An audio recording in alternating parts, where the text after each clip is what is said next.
Hello students, this is fourth part of real number mathematics NCERT class 10th. In this video we will discuss about intro of exercise 1.2. First of all students, इस video में हम लोग सीख लेते हैं fundamental theorem of arithmetic के बारे में। FTA fundamental theorem of arithmetic, fundamental theorem of arithmetic.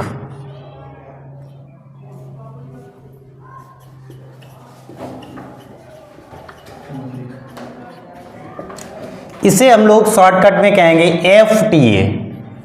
FTA सबसे पहले इससे समझने से पहले हम लोग दो टर्म, बेसिक टर्म हैं, वो समझ लेते हैं। बेटा composite number and prime number, हालांकि हम लोगों ने सीख लिया है पार्ट फर्स्ट में, लेकिन इसमें ज़रूरत पड़ेगी, इस वजह से हम लोग थोड़ा सा डिस्कशन कर लेते हैं about composite number and prime numbers. तो सबसे पहले कंपोजिट नंबर।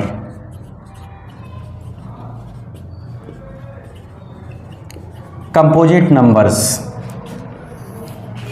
कंपोजिट नंबर्स ऐसे नंबर्स होते हैं जो एक से बड़े हों और प्राइम ना हों।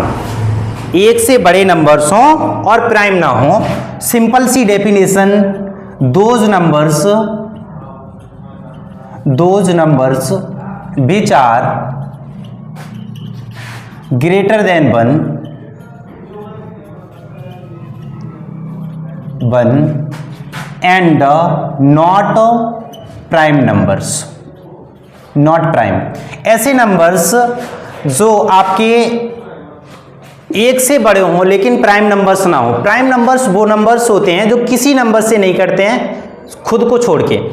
तो एग्जाम्पल्स के तौर पे, एग्जाम्पल्स इसके ले सकते हैं हम लोग कंपोजिट नंबर के। बेटा 1 से बड़े नंबर लेने हैं, तो 1 से बड़े नंबर लेने हैं तो 2 ले सकते हैं, लेकिन 2 कंपोजिट नंबर इस वजह से नहीं हो सकता क्योंकि प्राइम नंबर है, प्राइम नंबर लेना नहीं है। 3 नहीं ले सकते हैं क्योंकि ये भी प्राइम नंबर है। तो कहाँ से स्टार्टिंग करेंगे? 4 से। 4 हो जाएगा, 6 हो जाएगा, 7 नहीं हो सकता, 5 नहीं हो सकता, आपका 8 हो जाएगा, 9 हो जाएगा, 10 एंड 12, 14, इस टाइप के नंबर ETC। इस टाइप के नंबर्स आपके कंपोजिट नंबर कहलाते हैं। अब हम लोग देख लेते हैं जल्दी से prime numbers. Prime numbers, prime numbers, prime numbers those numbers which are greater than 1, जो एक से बड़े हों, एंड नॉट कंपोजिट नंबर, और कंपोजिट नंबर ना हो। जैसे एग्जाम्पल ले सकते हैं बेटा 2, 3, 5, 7, 9 नहीं ले सकते because of 9 is composite number. 8 भी नहीं ले सकते because of 8 is also composite number. तो 7 के बाद फिर आएगा आपका 10 भी नहीं आएगा, 11 के बाद फिर आपका 13, उसके बाद 15 नहीं लिया जा सकता because of 15 is a composite number. 16 नहीं ले सकते हैं, 17, 19, इस टाइप के नंबर्स जो खुद से ही कटें, किसी दूसरे नंबर से डिविजिबल ना हो, ऐसे नंबर्स को प्राइम नंबर्स कहते हैं। तो आपका प्राइम नंबर्स हो गया, कंपोजिट नंबर्स हो गया।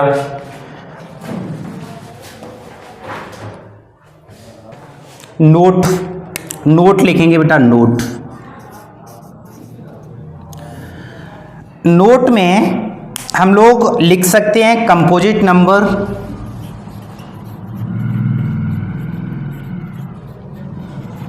Plus prime numbers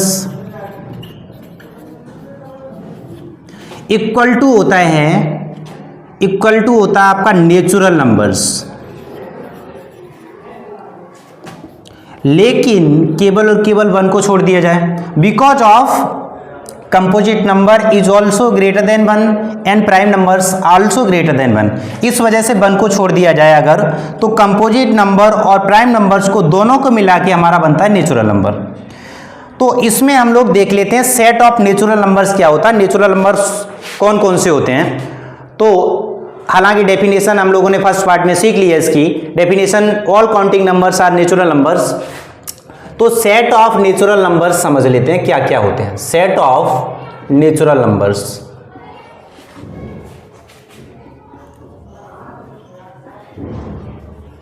natural numbers के सेट में सारे काउंटिंग नंबर्स आने चाहिए, सारे जितने भी काउंटिंग नंबर्स हैं वो सब नेचुरल नंबर्स होते हैं, जैसे 1 2 3 4 5 6 7 8 9 10 11 12 13 14 इस टाइप से सारे numbers.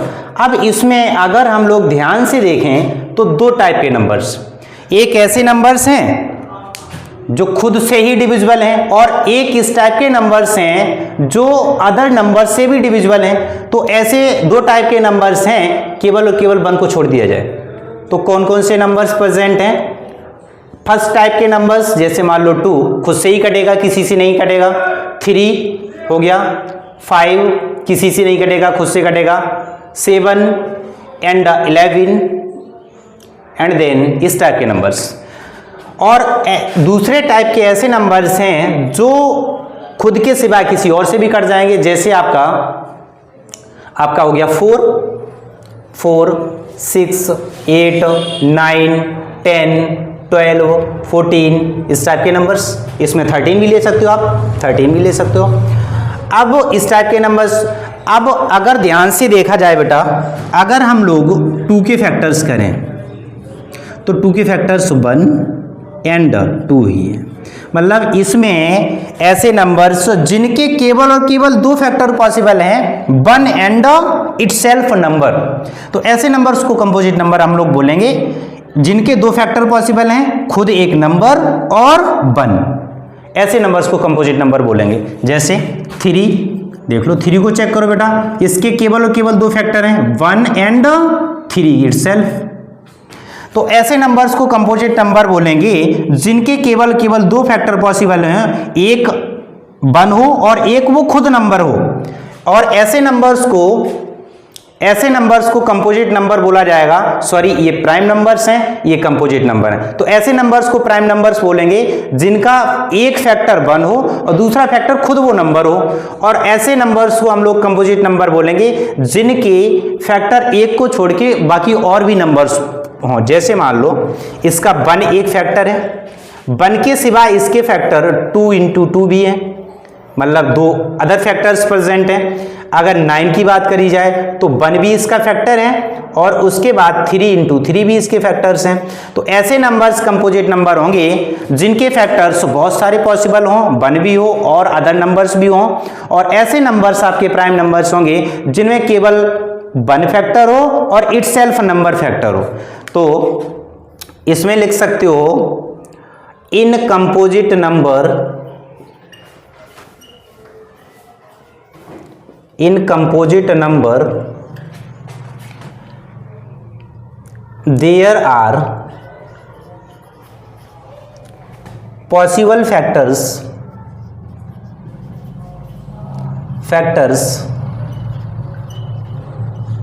Can be 1 and other numbers। इसमें क्या लिखा जा सकता है बेटा, इसमें हम लोग ये लिख सकते हैं in prime numbers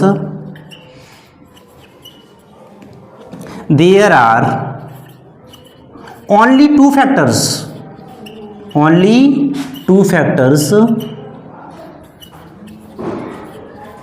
are possible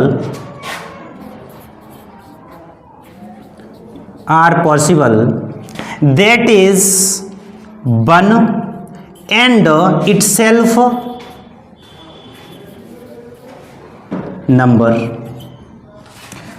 please pause the video and note it down. लोगों ने डिस्कशन कर लिया केवल और केवल 1 को छोड़ के।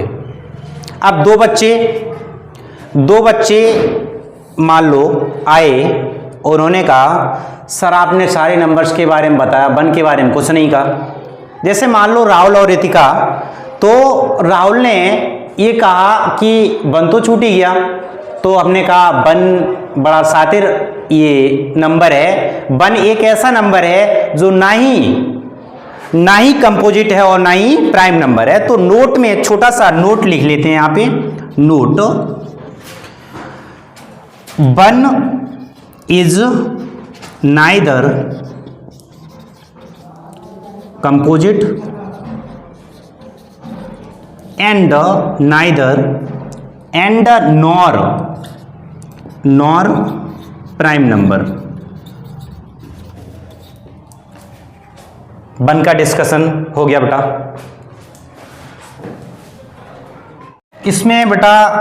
इसमें थोड़ा सा समझ लेते हैं factorisation.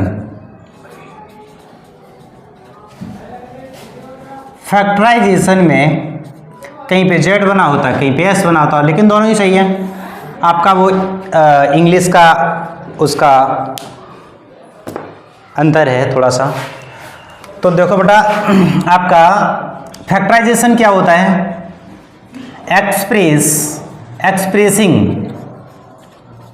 Expressing any number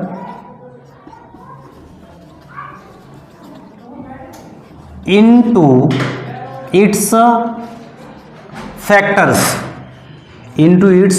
factors। किसी नंबर्स को फैक्टर्स के फॉर्म में एक्सप्रेस करने की प्रक्रिया को हम लोग फैक्टराइजेशन कहते हैं। जैसे 54 की अगर फैक्टर करना चाहो तो फर्स्ट ऑफ ऑल ये इट डिविजिबल बाय 2, तो 2 से कट जाएगा बेटा। 2 2 ज़ा 4, 1 बचेगा तो 14 हो जाएगा। 2 7 ज़ा 14, फिर ये नंबर कटेगा 3 से, 3 9 ज़ा 27, 3 3 ज़ा 9, फर्दर 3 1 ज़ा 3। तो इसके 54 के फैक्टर्स आ गए 2 इंटू 3 इंटू 3 इंटू 3, ये आपके फैक्टर्स आ गए। तो इस प्रोसेस को हम लोग कहेंगे फैक्टराइजेशन। इस प्रोसेस का नाम होता है फैक्टराइजेशन। अच्छा, ये जितने भी नंबर्स हैं 54 equal to 2 into 3 into 3 into 3, ये सारे नंबर्स ध्यान से देखो तो ये सारे नंबर्स आपके प्राइम नंबर्स हैं। इसी वजह से प्राइम नंबर्स होने की वजह से इस प्रोसेस का नाम होता है प्राइम फैक्टराइजेशन। इसे हम लोग कहेंगे बेटा प्राइम फैक्टराइजेशन। प्राइम फैक्टराइजेशन क्यों? कि these all numbers are prime numbers. इस वजह से इसे प्राइम फैक्टराइजेशन कहते हैं। अब बेटा मान लो आपकी क्लास में 2 स्टूडेंट्स हैं, मान लो एक का नाम पारस है, तो पारस से हमने कहा आप ऐसा करो 54 के फैक्टर्स फाइंड करो। तो पारस ने कहा सर 54 के फैक्टर्स हम फाइंड करें तो ये आ रहे हैं। हमने कहा बिल्कुल सही है। मान लो अभिषेक से कहा गया किसके फैक्टर करने के लिए, अभिषेक से भी बोला गया सेम नंबर के फैक्टर करने के लिए 54 के। तो अभिषेक ने कहा हमारे factor sir 3 into 3 into 2 into 3 आ रहे हैं। हमने कहा आपके भी फैक्टर सही है। अब तीसरा स्टूडेंट्स बोला सर इन दोनों नंबर्स के दोनों लोगों के फैक्टर सही हैं, लेकिन एक चीज डिफरेंट है। हमने कहा क्या? तो उसने बोला अगर ध्यान से चेक करा जाए तो सीक्वेंस चेंज है। अगर नंबर्स को देखा जाए तो प्राइम नंबर्स, इसमें 3 प्राइम नंबर्स 3 बार आया, इसमें भी 3 प्राइम नंबर्स 3 बार आया, और इसमें 2 एक बार आया, इसमें 2 एक बार आया। तो इसका मतलब अगर हम इस सीक्वेंस को ना देखें, प्राइम फैक्टर्स के सीक्वेंस को ना देखें, प्राइम नंबर्स के सीक्वेंस को ना देखें, तो दोनों के जो फैक्टर्स हैं वो सेम है, एक जैसे ही है। तो यही आपका एफटीए ये कहता है कि सीक्वेंस कुछ भी हो, लेकिन किसी भी नंबर्स का जो फैक्टराइजेशन होगा वो यूनिक होगा, एक होगा, चेंज नहीं हो सकता। ये आपका प्राइम फैक्टर। तो हम लोग अब फाइनली एफटीए पे आते हैं। फंडामेंटल थ्योरम ऑफ अर्थमेटिक की डेफिनेशन क्या है? तो फाइनली हम लोग फंडामेंटल थ्योरम ऑफ अर्थमेटिक की जो आपकी एनसीईआरटी में दी हुई डेफिनेशन है वो समझ लेते हैं। एफटीए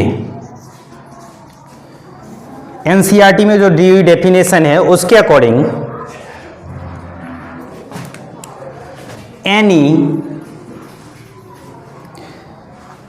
या फिर फैक्टराइजेशन कहेंगे factorisation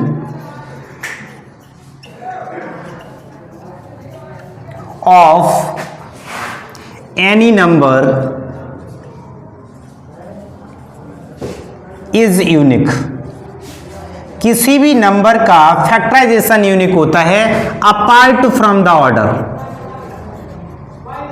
apart from the order of prime numbers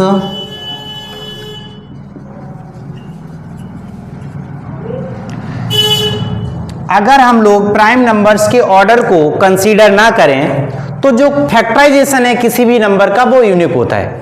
unique होने का मतलब ये है, जैसे अगर हम कहें 18 के फैक्टर्स की बात करें तो 18 के फैक्टर्स करे जाएं तो ये 2 से डिविजिबल होगा, 2 9 जा 18, फर्दर 3 से 3 3 जा 9, देन 3 बन जा 3। कहने का मतलब ये हुआ अगर 18 के बारे में हम लोग बात करें तो 18 के फैक्टर्स आ गए 2 इंटू 3 इंटू 3। अच्छा, इस टाइप से भी हम लोग लिख सकते हैं 18 की फैक्टर्स को 3 इंटू 2। तो हम लोग ये कह रहे हैं, एफटीए ये कहना चाह रहा है कि अगर इन नंबर्स का, प्राइम नंबर्स का ऑर्डर ना चेक करें, ऑर्डर को ध्यान में ना रखें तो इनका 18 का किसी भी कंपोजिट नंबर का जो फैक्टराइजेशन होता है वो यूनिक होता है। किसका, किसकी बात चल रही है? कंपोजिट नंबर की बात चल रही है। फैक्टराइजेशन ऑफ एनी नंबर की जगह पे कंपोजिट नंबर लिखो तो ज्यादा बेटर है। तो यहां पे हम लोग कंपोजिट नंबर कर लेंगे, कंपोजिट नंबर। तो किसी भी कंपोजिट नंबर का अगर प्राइम फैक्टराइजेशन निकालें तो कैसा होगा? यूनिक होगा। यही हमारा एफटीए है, एफटीए। तो एफटीए हमारा कंप्लीट हो गया। एफटीए के बाद इस पे बेस्ड क्वेश्चन जो है हम लोग अब डिस्कस कर लेते हैं, जो क्वेश्चन इस पे बन रहे हैं। स्टूडेंट्स, अब हम लोग एक छोटा सा कॉन्सेप्ट है आपके एनसीईआरटी में दिया, factor tree method of factorisation, ये समझ लेते हैं। तो फैक्टर ट्री मेथड क्या होता है? किसी भी नंबर्स के फैक्टर करना सिस्टमैटिक वे में।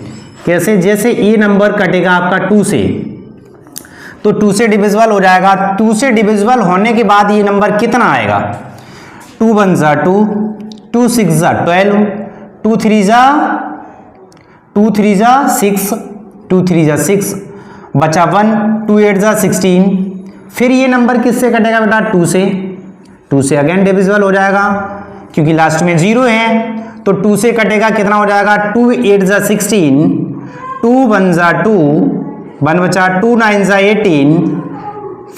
फिर इसके लास्ट में 0, तो फिर से 2 से कटेगा बेटा ये नंबर, तो 2 से डिविजिबल अगेन, तो 2 4 जा 8 एंड 2 9 जा 18, 2 5 जा 10। अब ये नंबर कटेगा 3 से डिविजिबल हो जाएगा। तो 3 से 3 1 जा 3, ये नंबर डिविजिबल हो जाएगा 3 से, 3 1 जा 3 एंड 10 हो गए, तो 3 3 जा 9, फिर 19 हो गए, 3 8 जा 3 6 जा 18, 3 6 जा 18, 3 5 जा 15। फिर ये 3 से कटेगा, तो ये कटेगा 3 से, 3 4 जा 12, 1 बचा 16 हो जाएंगे, 3 5 जा 15, फिर 1 बचा 15 हो गए, 3 5 जा 15। फिर ये नंबर कटेगा 5 से, 5 से डिविजिबल हो जाएगा because of last digit is 5, therefore it divisible by 5। तो 5 से काटेंगे बेटा, 5 9 जा 45, 5 1 जा 5। अब ये नंबर कटेगा हमारा 7 से डिविजिबल हो जाएगा। तो 7 से डिविजिबल होने के बाद ये नंबर आ जाएगा 7 1 जा 7 और 2 बचा, 7 3 जा 21। अब इसके फैक्टर्स हमारे ये फाइनली आ गए। इस टाइप के मेथड को, फैक्टर करने के मेथड को हम लोग क्या कहेंगे? Factor tree method of factorization. तो इसके फाइनली फैक्टर आ गए 32 760 equal to 2 into 2 into 2 into 3 into 3 into 5 into 7 into 13। ये हमारे फैक्टर्स आ गए। एक बार चेक कर लेते हैं बेटा। 2 आपका 3 टाइम्स आया है, 2 आपका 3 टाइम्स आया है, 3 2 टाइम्स आया है, 7 एंड 5 एंड देन 13। ओके, तो इसे हम लोग ऐसे लिखेंगे 2 raise to the power 3 raise to the power 2 into 5 into 7 into 13। ये आपका फैक्टर ट्री मेथड आपका कंप्लीट हो गया यहाँ तक। अब हम लोग इस पे बेस्ड एक छोटा सा कॉन्सेप्ट है वो कंप्लीट कर लेते हैं। तो छोटा सा कॉन्सेप्ट लिख लेते हैं, स्टार बना के लिख लेते हैं। ये कॉन्सेप्ट है बेटा, तो कॉन्सेप्ट लिख लेते हैं हम लोग।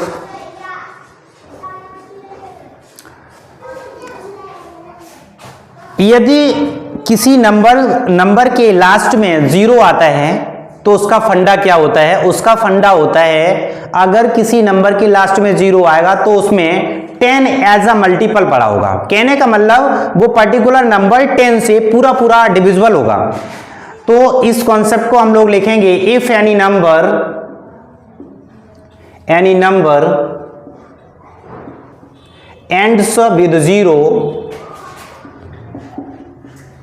ends with 0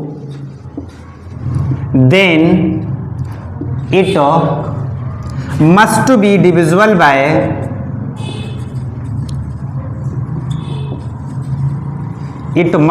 divisible by 10। कहने का मतलब 10 एज अ फैक्टर पड़ा होगा उस नंबर में, तभी तो ये डिविजिबल होगा 10 से। That is 10 must be factor of that particular number.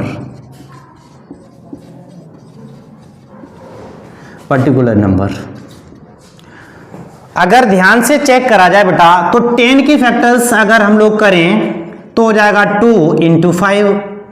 अब हम लोग मोस्ट सिंप्लीफाइड फॉर्म में ये कह सकते हैं, अगर कोई नंबर जिसके लास्ट में 0 है, अगर कोई नंबर जिसके लास्ट में 0 है तो उसमें 2 और 5 एक पेयर 2 और 5 का अवश्य प्रेजेंट होगा, लेकिन उस पर्टिकुलर नंबर के लास्ट में एक 0 हो तो 2 और 5 उसका फैक्टर होगा। जैसे तो हम लोग लिख सकते हैं that is if any number ends with 0 then it must have 2 and 5 as its factor। इसका मतलब उसके फैक्टर्स 2 और 5 अवश्य होंगे। देख लेते हैं बेटा कैसे क्या कहानी है। जैसे हम लोग एग्जांपल ले लेते हैं, एग्जांपल लेते हैं 100, एक ऐसा नंबर जिसके लास्ट में 0 है, इसके लास्ट में 2 0 हैं। अब एक ऐसा नंबर जिसके लास्ट में केवल एक 0 है।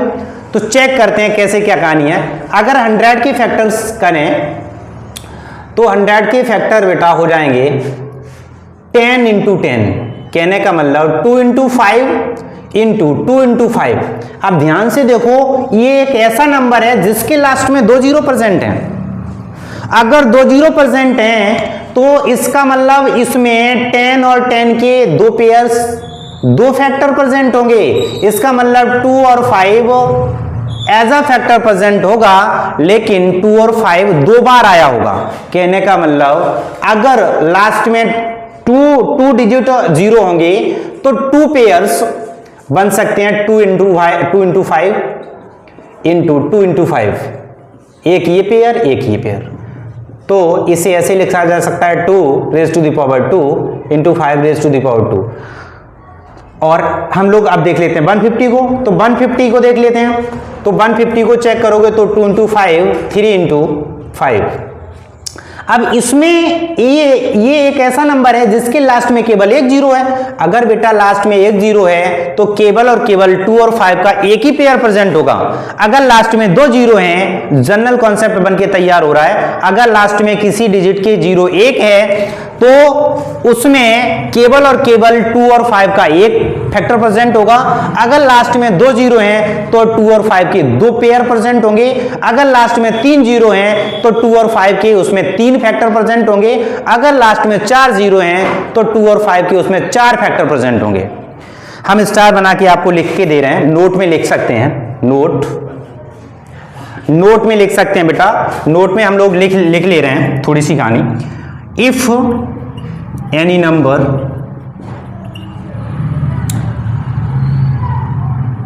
have 1 0 in its end place,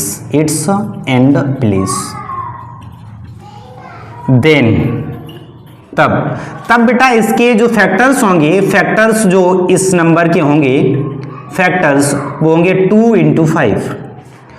अगर दो जीरो प्रेजेंट होंगे, first point, second point, if 2 digit,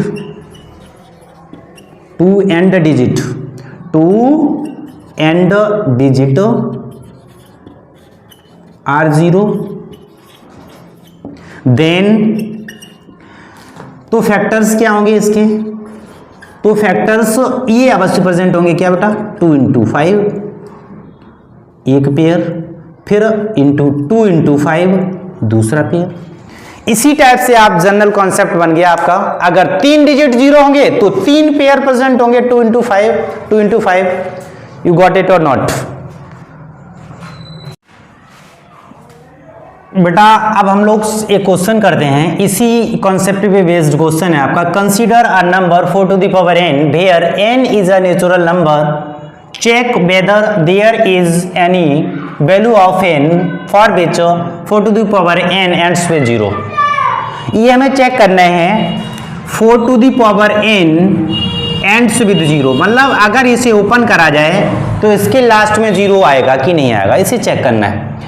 तो बेटा n हमारा नेचुरल नंबर से, n आपका नेचुरल नंबर से, तो नेचुरल नंबर से n की वैल्यू क्या हो सकती है, 1 हो सकती है, 2 हो सकती है, 3 हो सकती है, 4 हो सकती है, इस टाइप से हो सकती है। तो अगर n की वैल्यू हम लोग 1 रख रहे हैं, चेक कर रहे हैं बेटा 1 आएगा, लास्ट में 0 आता है कि नहीं आता है, तो आ जाएगा 4। अगर इसकी वैल्यू रख रहे हैं 2 तो आ जाएगा बेटा कितना, 16। अगर हम लोग 3 रख रहे हैं तो हो जाएगा 64। इस टाइप से आप रखते जाओगे। अब हम लोग कहां तक चेक कर पाए, तो इसका फंडा हम लोगों ने सीख लिया है पूरा।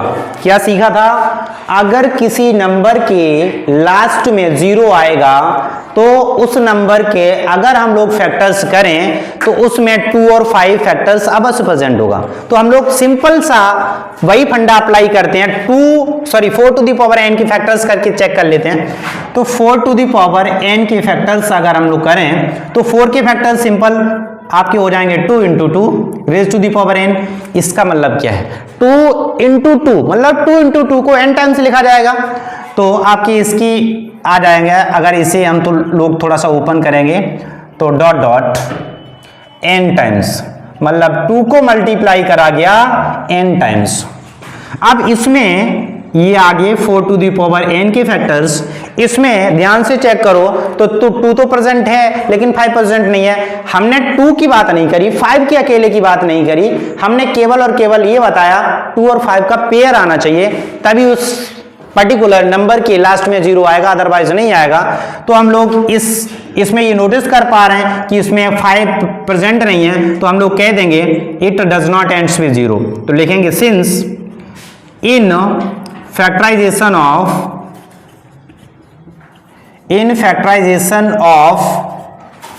4 टू दी पावर n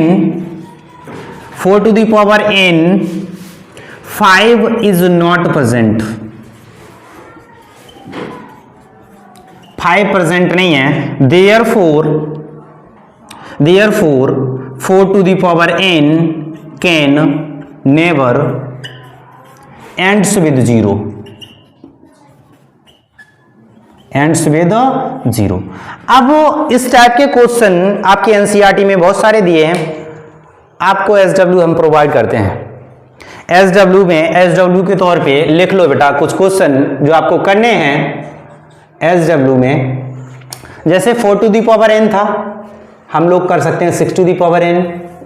इसे चेक करना है इसके लास्ट में 0 आएगा कि नहीं आएगा, इसका लास्ट डिजिट 0 आएगा कि नहीं आएगा। n belongs to natural number. Same question ले सकते हैं हम लोग 25 टू द पावर n। इसे चेक कर सकते हैं, n हमारा नेचुरल नंबर्स है। Again n belongs to capital N represent करता है नेचुरल नंबर को। तो ये आपके एसडब्ल्यू में है, ये आपको खुद से करने हैं और ये मैंने करा है क्वेश्चन। चलो बेटा इसका सॉल्यूशन बेटा हम लोग देखते हैं। एनसीईआरटी का एग्जांपल है, find LCM HCF of 6 and 20 by prime factorization method. Prime factorization method बचपन में सीखा था आपने। तो 6 2 से डिविजिबल होगा, 2 3 जा 6, 3 1 जा 3। तो प्राइम फैक्टर्स आ गए आपके। प्राइम फैक्टर्स ऑफ 6 कितने हो जाएंगे बेटा, 2 into 3। सिमिलर वे में 20 के हम लोग प्राइम फैक्टर्स कर लेंगे। तो 2 10 टाइम्स अगेन 2, 5 1 जा 5। तो prime factors of 20 equal to 2 into 2 into 5। सबसे पहले हम लोग एचसीएफ देख लेते हैं बेटा। फर्स्ट ऑफ ऑल एचसीएफ के बारे में डिस्कशन करते हैं। तो एचसीएफ निकाला जाए, 6 के प्राइम फैक्टर्स आए थे 2 into 3 एंड 20 के प्राइम फैक्टर्स आए 2 into 2 into 5। तो इसका प्राइम फैक्टर्स हम लोगों ने लिख लिए। अब इसमें जो कॉमन फैक्टर्स होगा वो हमारा एचसीएफ होता है, कॉमन नंबर एचसीएफ बोला जाता है। तो कॉमन फैक्टर हमारा 2 है, इस वजह से आपका बेटा यहाँ पे एचसीएफ की वैल्यू एचसीएफ इक्वल टू 2 आ जाएगा। अब हम लोग एलसीएम निकाल लेते हैं। तो एलसीएम कितना आ जाएगा, एलसीएम में कोई नंबर छूटना नहीं चाहिए और किसी का रिपीटेशन नहीं होना चाहिए। तो इसे लिखा जाएगा 2 into 2 into 3 into 5। तो 2 2 जा 4, 4 3 जा 12, 12 5 जा 60। तो एलसीएम आपका आ जाएगा बेटा 60। एलसीएम भी आ गया और हमारा एचसीएफ भी आ गया। अब हम लोग एक छोटा सा कॉन्सेप्ट एनसीईआरटी में दिया गया है, वो हम लोग यहाँ पे थोड़ा सा स्टार बना के लिख लेते हैं। If two positive integers, if two positive integers are a and b। अगर दो positive integers a and b आपको गिवन है तो बेटा ये कॉन्सेप्ट आपकी एनसीईआरटी में दिया है, a into b equal to LCM of a comma b into HCF of a comma b. NCERT में ए बी मेंशन करा गया तो ए बी हम लोग ले रहे हैं। बाकी अदर बुक्स में सेम कॉन्सेप्ट इस टाइप से लिखा गया। n1 फर्स्ट नंबर ले लिया इन्होंने, n2 सेकेंड नंबर ले लिया। तो LCM of n1 comma n2 and HCF of n1 comma n2। तो इस कॉन्सेप्ट को हम लोग फर्स्ट ऑफ ऑल इसे वेरीफाई तो करें, कैसे ये कॉन्सेप्ट सही है या गलत है। तो वेरिफिकेशन कर लेते हैं इस कॉन्सेप्ट का वेरिफिकेशन के लिए n1 हमारा कितना है बेटा, n1 जो नंबर फर्स्ट नंबर है वो 6 और जो सेकंड नंबर है n2 वो आपको दिया है 20। तो LHS क्या है, n1 इंटू n2। LHS लेते हैं, LHS आपको गिवन है n1 इंटू n2। तो LHS आपका आ जाएगा यहाँ से 6 into 20, LHS equal to 6 2 12 120 number LHS आ गया। RHS कितना आएगा बेटा, LCM of n1 n1 comma n2 into HCF of n1 comma n2 तो एलसीएम हमारा निकला 60 एंड एचसीएफ आपका बेटा 2 निकला। तो इसे अगर वैल्यू रिप्लेस करी जाए तो 60 इंटू 2 इक्वल टू RHS भी कितना आ गया 120। अब LHS RHS इक्वल आ रहा है, इस वजह से ये कॉन्सेप्ट हमारा ठीक है बेटा। तो hence LHS equal to RHS verify हो गया, हेंस वेरीफाइड। ये कॉन्सेप्ट वेरीफाइड हो गया।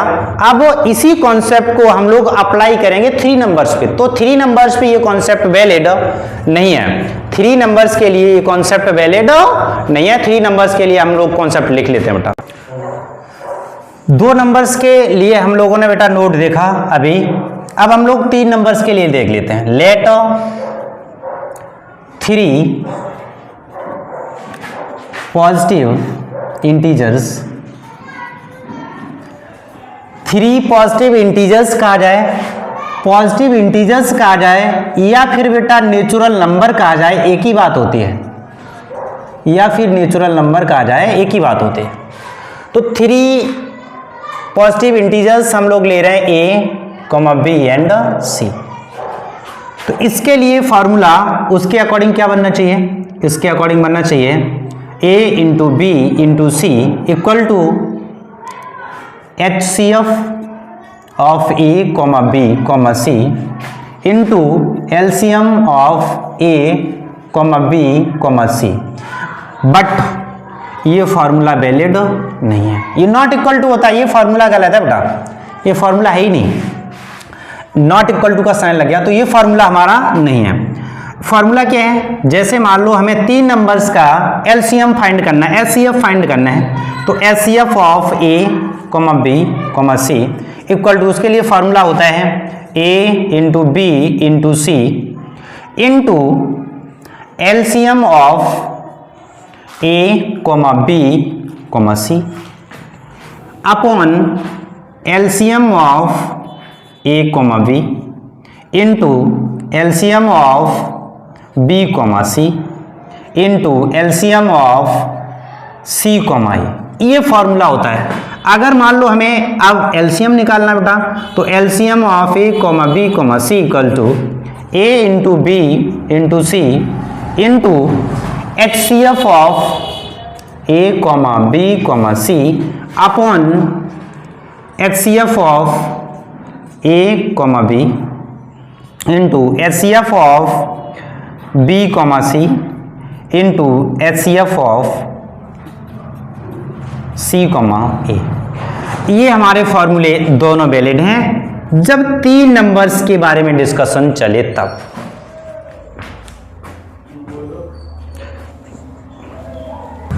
स्टूडेंट्स, इसके जितने भी कॉन्सेप्ट हैं बेटा कवर हो गए।